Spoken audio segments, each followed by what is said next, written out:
Tito, capítulo 2, versículo 11, y que hoy vamos a hablar un poquito acerca del pecado. ¿Acerca de qué? Del pecado.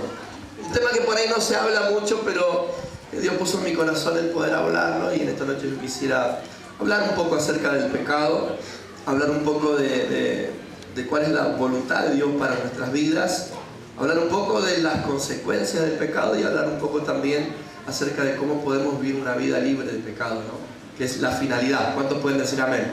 Amén. ¿Sí? La palabra de Dios dice en el libro de Tito 2:11, porque la gracia de Dios se ha manifestado para salvación. ¿Para qué se manifestó la gracia de Dios? ¿Para qué se manifestó la gracia de Dios?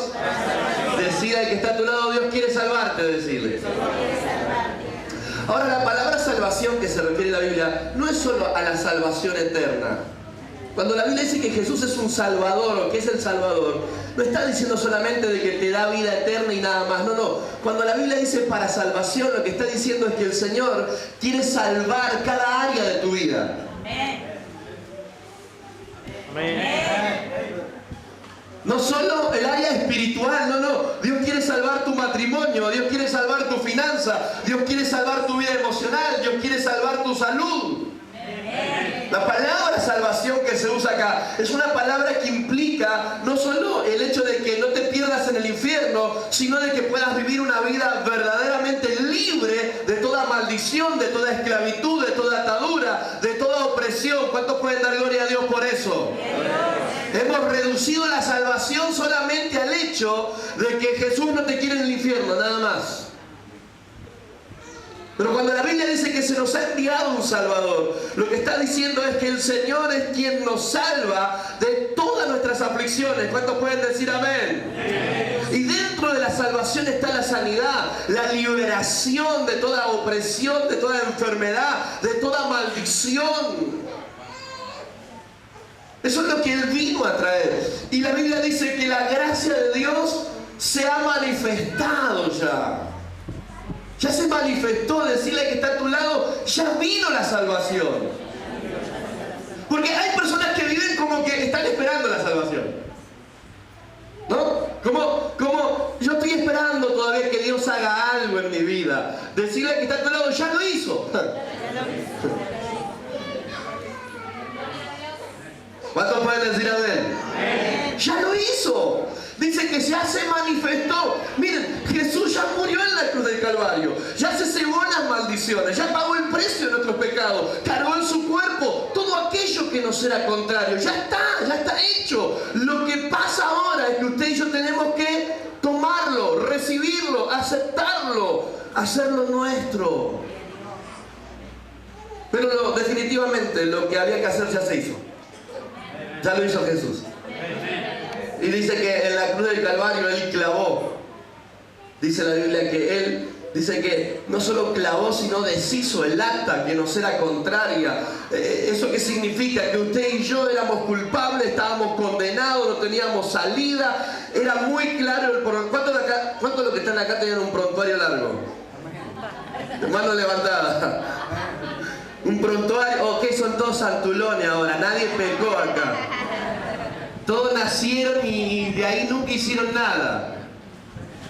¿Cuántos de los que están acá tenían un prontuario interesante? Ahora dice la Biblia que Jesús agarró tu prontuario y lo dejó clavado en la cruz. Y ya no tiene validez. Y junto con ese prontuario se llevó toda maldición, dice la palabra de Dios. ¿Cuántos son libres aquí? ¿Cuántos son libres aquí? Gloria a Dios.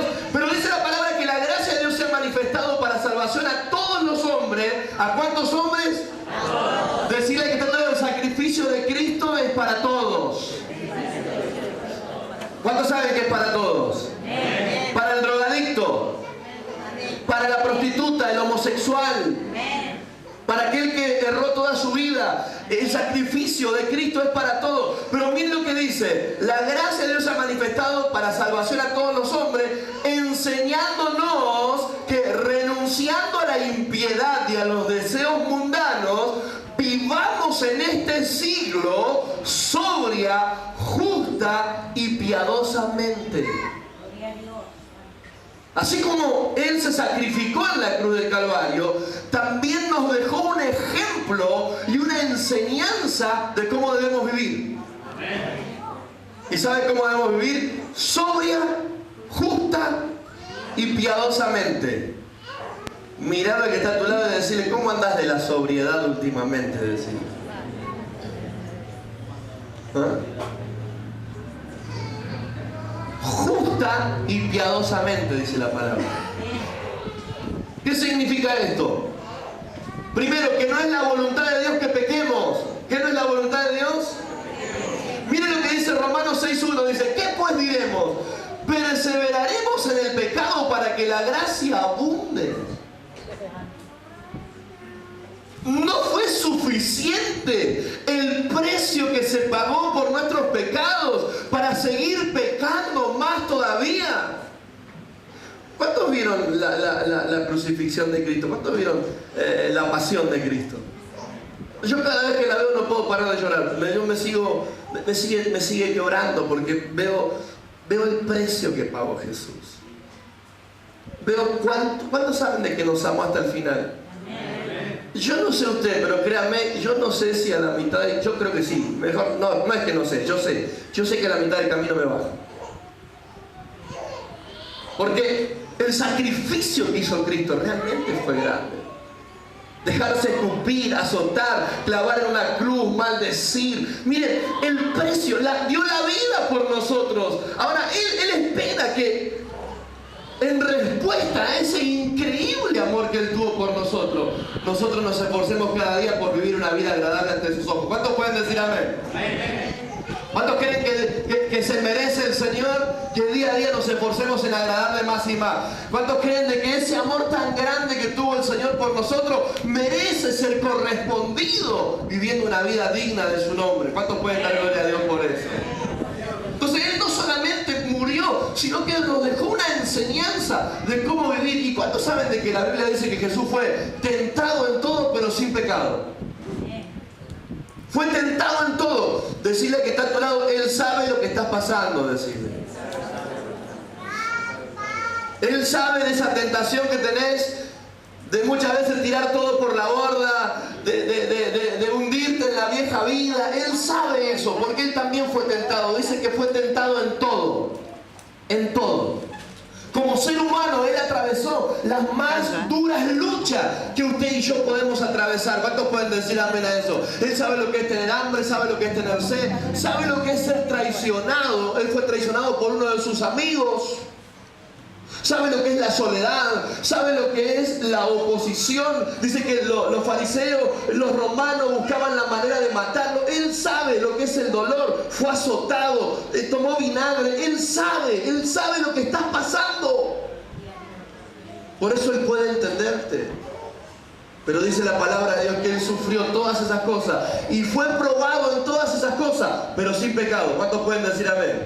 Amén. Y nos deja una enseñanza de cómo podemos vivir usted y yo de la misma manera, sin pecado. Usted y yo podemos vencer la tentación, podemos vencer el pecado. ¿Cuántos pueden decir amén? Amén. Entonces el apóstol Pablo dice: ¿qué pues? Dice: perseveraremos en el pecado. Vamos a seguir viviendo aquella vida que vivíamos antes de conocer a Cristo. Vamos a seguir viviendo como si nunca nos hubiéramos enterado del enorme precio que pagó Cristo en la cruz. Vamos a seguir viviendo de esa manera, o vamos a vivir una vida agradable a Dios porque ahora sabemos el precio que se pagó por el pecado. ¿Cuántos saben el precio que se pagó por el pecado?